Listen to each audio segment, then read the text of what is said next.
Hey guys, I just wanted to say thank you so much for watching. I'm super grateful for all the support I've received lately, and I just wanted to make a video to help all of you guys out. I've had a lot of girls reach out to me saying they want advice or how to start their own business, and you're getting what you asked for. I figured I might as well make a YouTube video and really just go super in depth about everything I think that is really important. This is going to be a 5-part series about how you can start your own business. So if you want to figure out how I started my business and how you can possibly start yours, you better keep watching. There's so many parts that go into growing a successful business, and I think the first one and probably the hardest one to overcome is the mental part of it.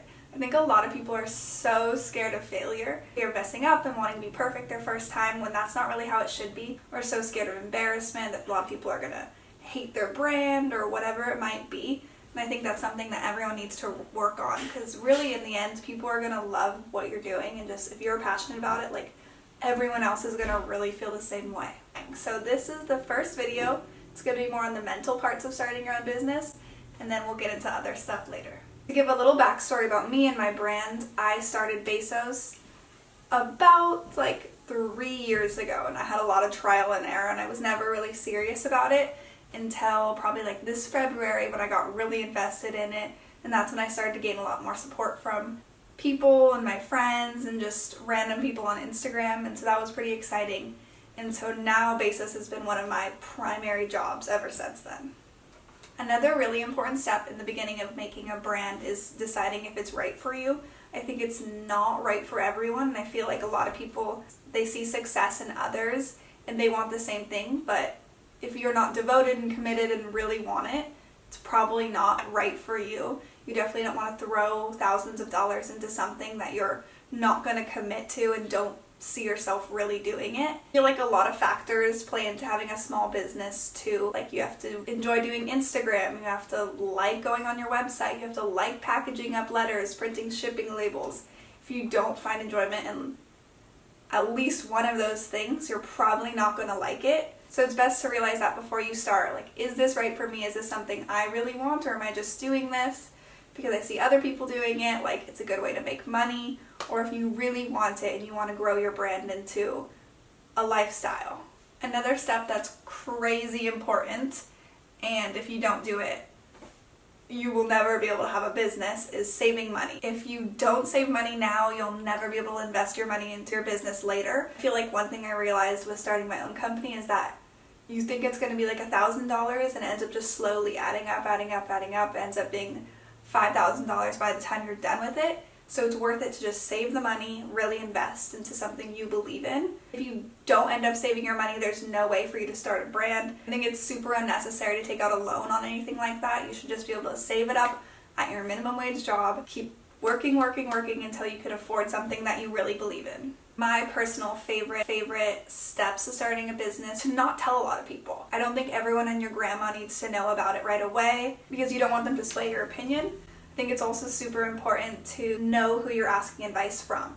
If you're asking advice from someone who has a job or career that you value and think is really awesome, then maybe ask that person, but it's probably not necessary to ask the person that has some horrible job and hates their job and is not feeling inspired. Why would you ask that person when you can ask someone else who already has done it and give you their advice? For me, telling people actually put a lot more pressure on me than I felt was necessary. Kind of just had friends knowing on Instagram, but I didn't tell relatives or anything like that for a long time, because once you tell people, the pressure's on. People start drilling you. When is it coming? Why is it taking so long? Everyone wants to give you their advice. For me, I really enjoyed creating my brand until I felt like I should start telling people, because it's kind of odd to just randomly have a full-blown brand and no one's known about it and you've just been creepily keeping it a secret the whole time. So I did eventually have to tell people, and that's immediately when I just had all the pressure on me, where I felt like so many eyes were watching me, because a lot of people aren't there to support you. A lot of people want you to fail, so it's just better to keep it to yourself. Also, if you want honest advice from someone, you really need to be careful on the way that you're phrasing your questions.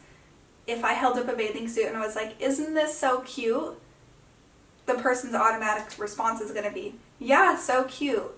They're not really going to critique it and really give you their honest opinion if you're phrasing your questions so that you get a response that you want. This honestly happens way too often, and I even find myself doing it all the time. Whenever I get a new shirt or a new bag, I always ask my friends, isn't this so cute? Because I want them to say, yes, it is cute.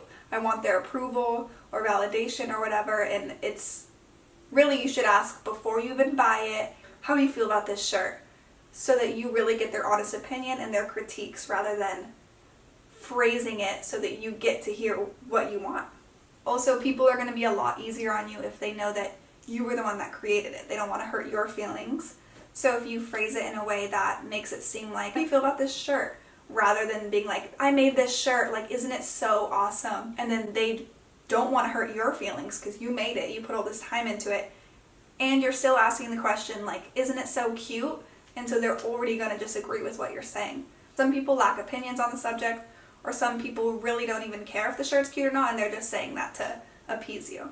Finding my niche, I feel like, was something I kind of struggled with for a while. I knew primarily what I wanted. I knew I wanted colors, a lot of whites, like a lot of neutrals. That's kind of more my color scheme.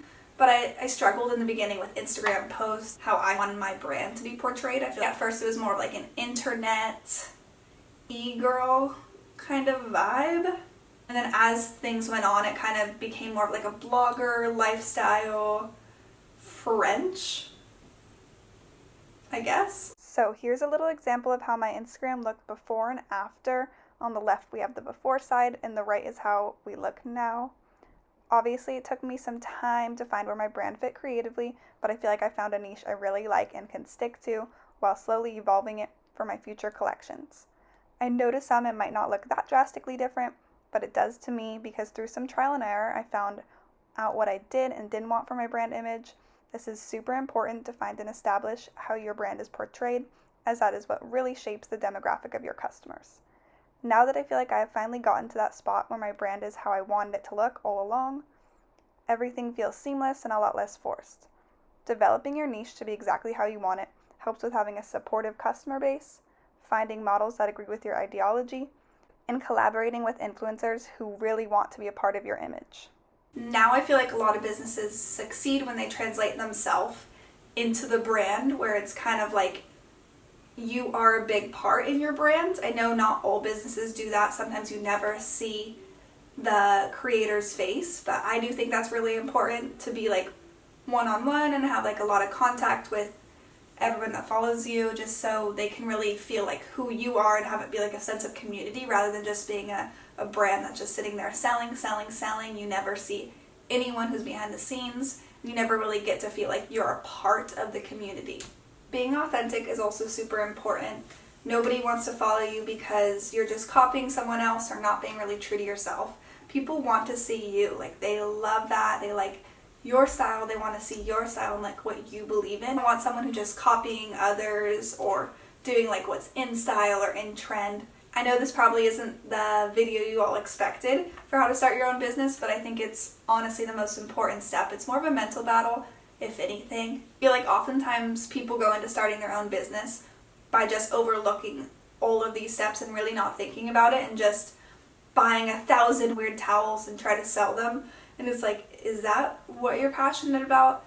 Do you feel like that's a right fit for you? Does the brand reflect yourself? If it's none of them, you're probably in the wrong business. I just wanted to say thank you so much for watching my video. I'm so overwhelmed with all of the support I've received. It's pretty crazy and I'm so grateful for all of you.